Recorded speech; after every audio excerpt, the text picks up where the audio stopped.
A Book of Fairy Tales by Sabine Baring-Gould. Cinderella. There was once a gentleman, a widower, who took for his second wife a lady who was a widow with 2 daughters. He, for his part, had a daughter by his first wife.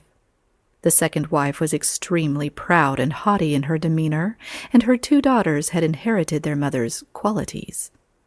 The gentleman's daughter by his first wife was most amiable and gentle, in which points she resembled her own mother. No sooner had the marriage taken place than the ill humor of the stepmother became manifest. She became jealous of the good qualities in the child, which made her own daughters appear by contrast the more disagreeable. She put upon her all the meanest tasks, and held her to them with inexorable severity. The young girl had to clean pots and pans, to scrub the floors and sweep the steps. She was obliged to do all the servile work of the house, and be as a slave to her half-sisters. For a bed she was given an old straw paillasse in an attic, where it was cold, and where ran the rats, whereas her sisters occupied the best rooms in the house and feather beds. They had also in their rooms cheval glasses in which they could admire themselves from top to toe. The poor girl endured all without complaining. She did not dare to speak to her father about it, because he was completely under the thumb of his new wife. Moreover, he was much engaged in business which carried him away from home for weeks together, and she considered that if she were to speak to him about her treatment, her stepmother and sisters would serve her still worse as soon as his back was turned. When she had done her daily tasks, she was wont to creep into a corner of the fireplace, and sat among the cinders, for which reason her eldest sister called her Cinder-slut, but the second, who was not quite so ill-tempered as the other, called her Cinderella.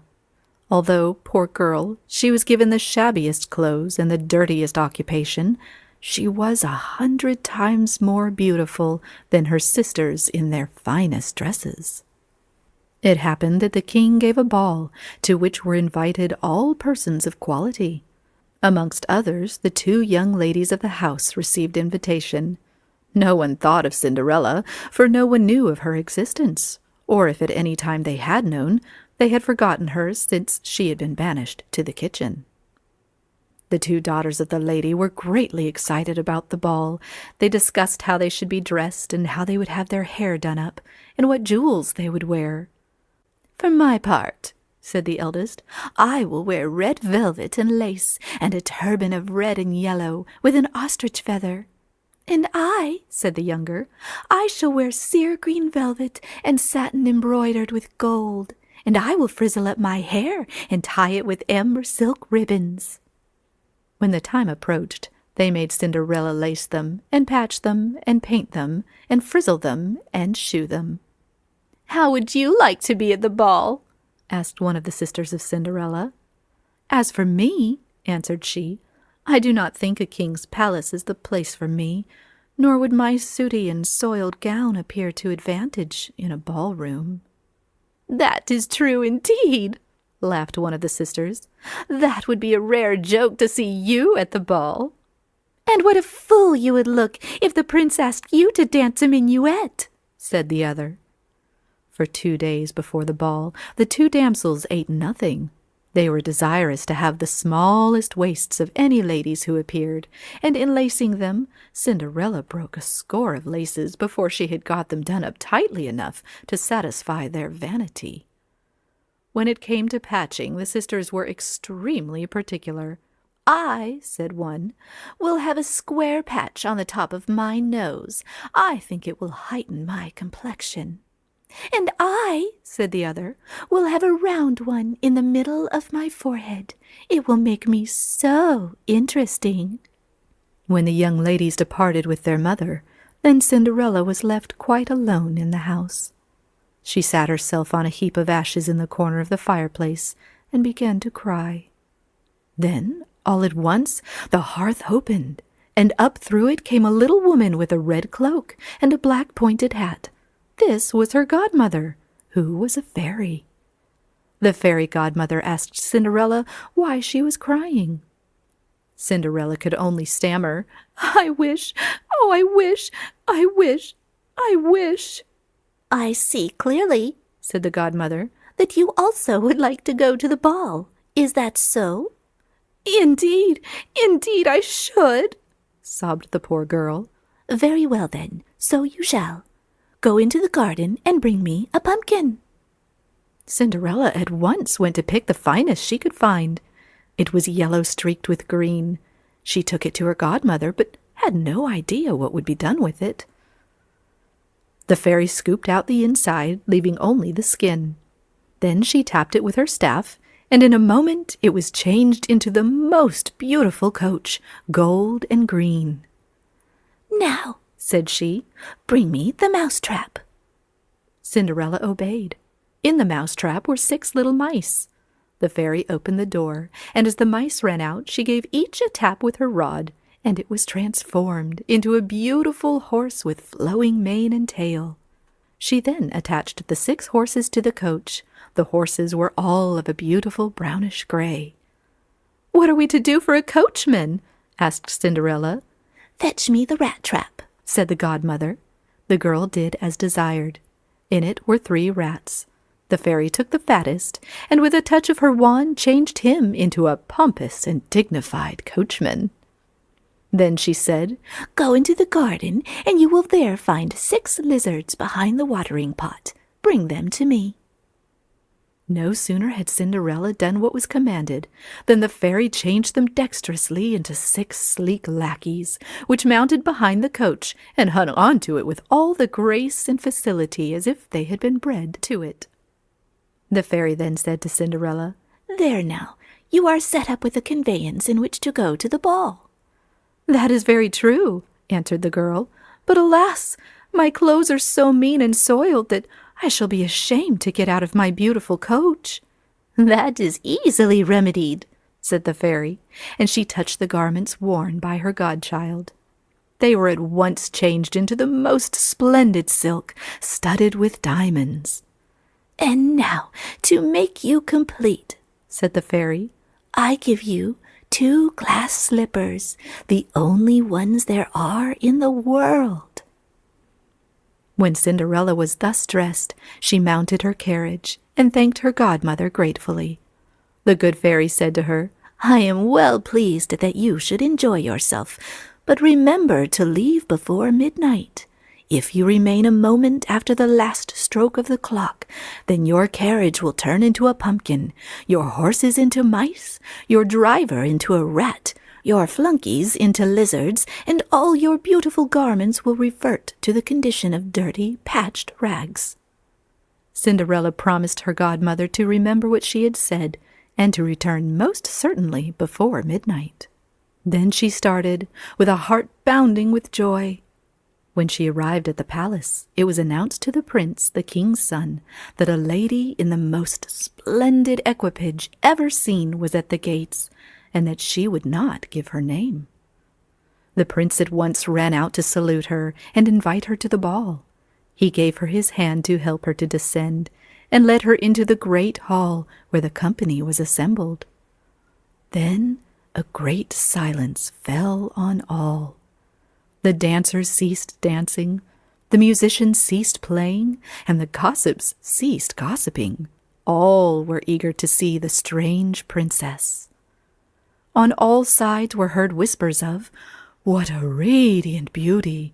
What superb jewels! What an exquisite dress! Who could have been her milliner? What a style in the doing of her hair! Who could have been her hairdresser? What wonderful slippers!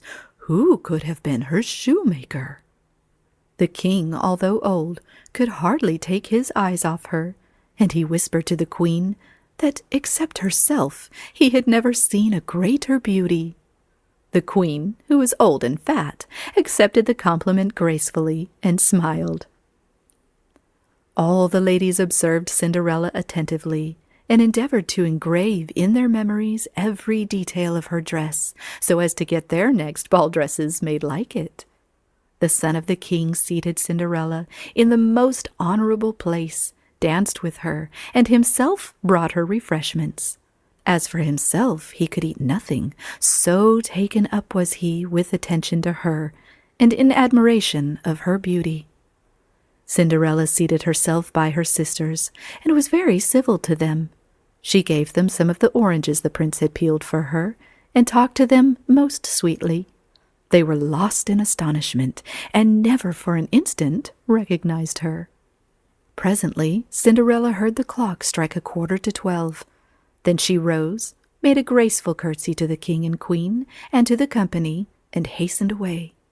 On her return home, she found her godmother in the chimney corner. She thanked the fairy for the favor granted her, and begged that she might be allowed to go to the ball at the palace on the following night, as the prince had expressly invited her. Whilst she was thus talking, she heard the coach drive up that conveyed home her sisters and their mother. She hastened to the door, opened for them, yawned, and rubbed her eyes, and said, "How late you are! It must be past 1:00. "Aha!" exclaimed her eldest sister, "you have missed something. There has been not only a most splendid entertainment, but there arrived at it a most illustrious princess, so beautiful that she nearly came up to me." "And to me," said the second. "And she was most superbly dressed. Her taste was almost equal to mine." "And to mine," said the second. "She was very civil to us, and gave us some of her oranges. Indeed, for ease and graceful courtesy, I should say she almost came up to me." "And to me," said the second. Cinderella listened to all that was said with great interest. She asked the name of the princess. "But that," said her sisters, "is not known. The king's son did his utmost to find out, and failed. He says he would give a great deal to know it." "Oh, dear, dear," said Cinderella.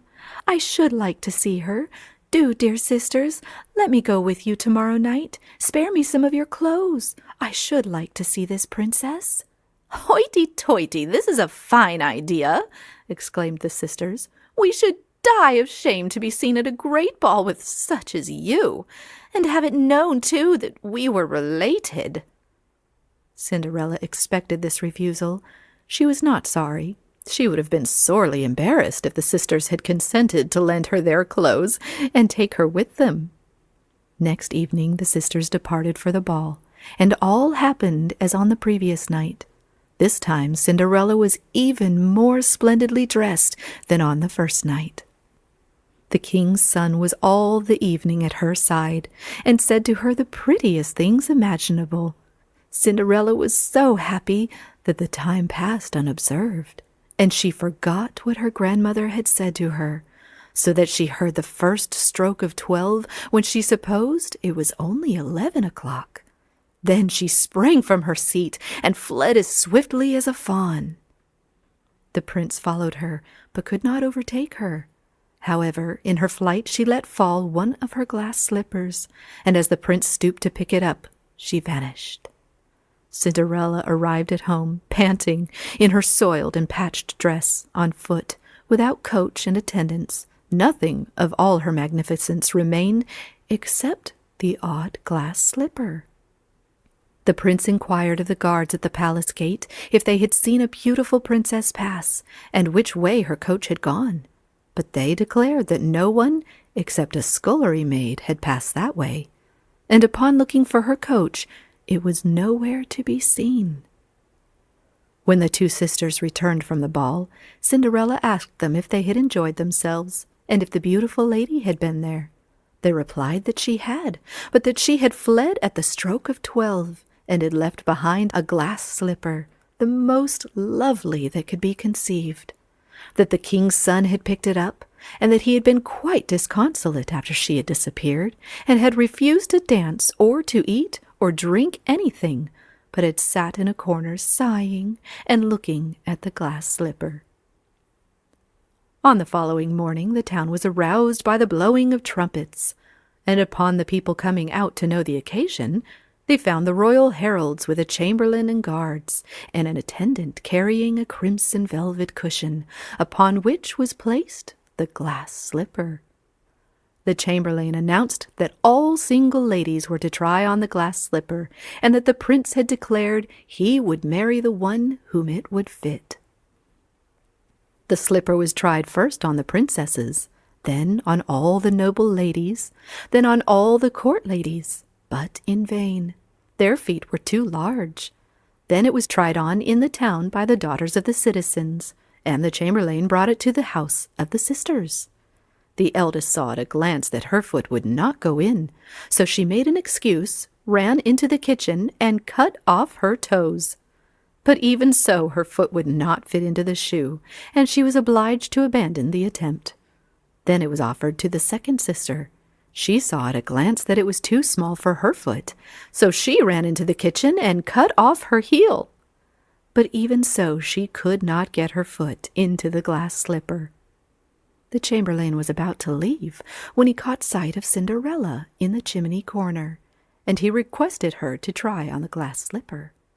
The sisters set up a loud laugh and said the idea was ridiculous.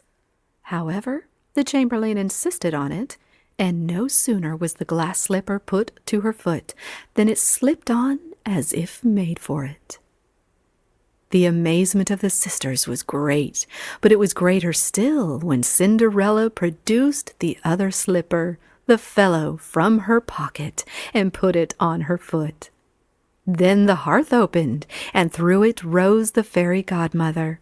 She touched Cinderella, and her clothes became more beautiful and costly than those she had worn at the balls. Then her sisters recognized her as the princess they had seen and admired. They threw themselves at her feet and implored pardon for all the injuries they had done her. Cinderella raised them and kissed them, and said that they could make up for the past by loving her for the future.